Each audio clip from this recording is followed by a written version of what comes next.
Ini diantara asbab turunnya Quran surah keempat, An-Nisa di ayat ke-100. Paling kiri sebelah bawah di mushaf. Dulu ada orang banyak berbuat maksiat, khatam maksiat, berumur dengan dosa, dia ingin bertobat. Maka dia datang pada seorang syekh. Kata syekh itu, pergilah ke Ustaz Fulan, Kiai Fulan, karena ia yang pantas dan layak membimbingmu. Nah, ini ada adab, ya, dalam ta'lim, dalam mengajar di antara kalangan ustadz, kiai, syekh, saling merekomendasikan pada guru-guru yang layak untuk mengajar.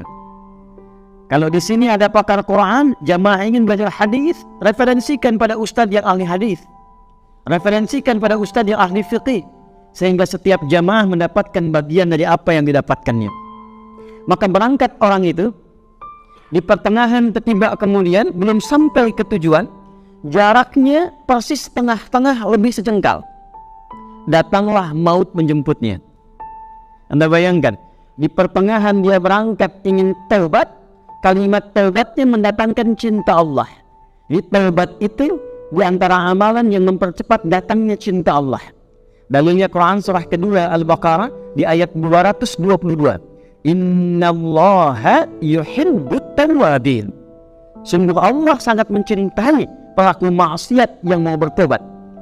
Jadi kalau Anda ingin bikin status di Instagram, ya, Allah sangat mencintai pelaku maksiat yang gemar bertobat dibandingkan orang soleh yang tidak pernah merasa salah. Bikin status tuh, ya. Dia tobat dengan langkahnya. Jadi begitu dia sampai di pertengahan jalan, karena taubatnya menggugurkan dosanya, setengah jengkalnya itu mendatangkan amalan malu. Di begitu taubat, dosa gugur semua.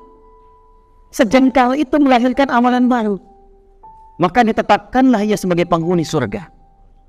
Padahal mabuk hatam, bunuh orang banyak, zina hatam. Tapi dengan taubatnya mendatangkan cinta Allah, taubatnya nasuha, amalan cuma sejengkal masuk surga. Dari kisah itu turun ayat, wa may yuhajir fi sabilillah yajid fil ardi muragaman katsiran wa sa'an wa man yakhruj min baytihi muhajiran ila Allah war rasul thumma yudrikhu al-maut faqad waqa'a ajruhu 'ala Allah. Siapa yang mau merubah dirinya, berhijrah menjadi lebih baik dekat dengan Allah. Jadi hijrah itu bukan masuk kelompok tertentu, bukan masuk komunitas tertentu. Hijrah itu menjadikan diri kita dekat dengan Allah. Siapa yang motivasi datangnya ke masjid ini ingin menjadi lebih dekat dengan Allah, ingin menjadi lebih taat kepada Allah, bahkan belum sampai pun ke tujuan, di tengah-tengah maut datang menjemputnya, itu langsung keluar pernyataan langsung dari Allah, diampuni dosanya kalau dia bertobat, ditetapkan pahalanya untuk dibawa pulang. Makanya kalau sudah datang mau pulang, perbanyak istighfar, ya, bukan perbanyak foto tuh. Boleh berfoto, tapi jadikan bagian itu semua untuk membangun ketaatan pada Allah Subhanahu wa ta'ala, ya. Dua, nazalat alaihimus sakinah, isyarat dari Nabi akan ada ketenangan pada jiwa. Jadi pengajian yang baik itu majlis yang baik yang bisa memberikan perubahan pada setiap orang yang belajar. Jadi antum datang dengan pulang itu punya perubahan. Datang gelisah, pulang tenang. Datang kurang taat, pulang lebih taat, lebih ingat dengan Allah. Datang dengan pulang, ilmunya berbeda. Datang kurang, pulang dapat ilmu. Itulah kenapa tempatnya disebut dengan majlis. Dari kata jalasa. Apa artinya jalasa? Bukan, jangan maksa. Jalasa itu asalnya bukan duduk. Jalasa itu asalnya berpindah dari tempat yang rendah ke tinggi. Berpindah dari yang tinggi ke rendah itu disebut dengan qa'ada namanya.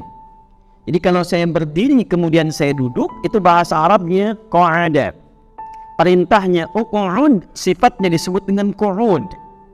Orang yang tak mampu sholat berdiri, kemudian dia duduk, maka sifatnya disebut dengan qu'udan. Alladzina yadhkuruna Allaha qiyaman wa qu'udan. Fa idza qadaytumus sholata fadhkurullaha qiyaman wa qu'udan, bukan wa julusan. Ya, itulah tepatnya istimewanya diksi Al-Quran menampilkan kata sesuai dengan maknanya. Kalau buatan manusia nggak bisa begitu. Sebab kalau berpindah rendah ke tinggi, Anda di bawah duduk di karpet, saya minta pindah ke kursi lebih tinggi, maka orang Arab akan mengatakan tafadhal ijlis. Sifatnya julus, tempatnya majlis, jamaknya majalis.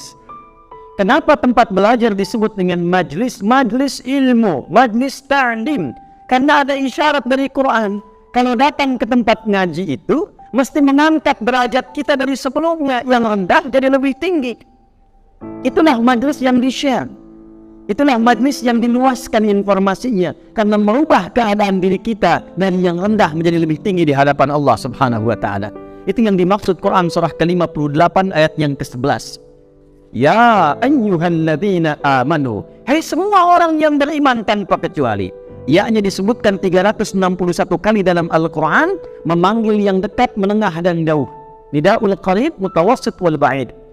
Ayyuha disebutkan 150 kali dalam Al-Quran. Ayyuha munada bimakna taukid, menguatkan, ha'nya bimakna tanbih, mengingatkan. Alladzina disebutkan 1080 kali dalam Al-Quran, mencakup besar, kecil, tua, muda, laki-laki, perempuan, lintas batas, tak ada sekatnya.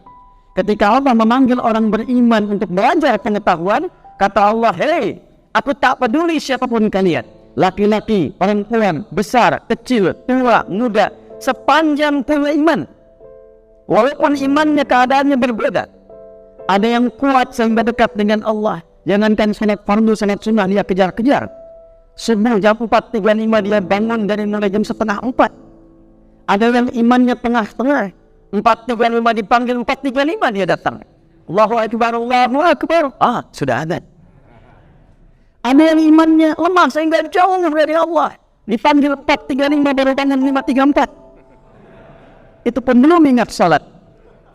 Ya. Kata Allah, datang belajar majalis. Idza qila lakum tafassahu fil majalis, jamak dari majlis.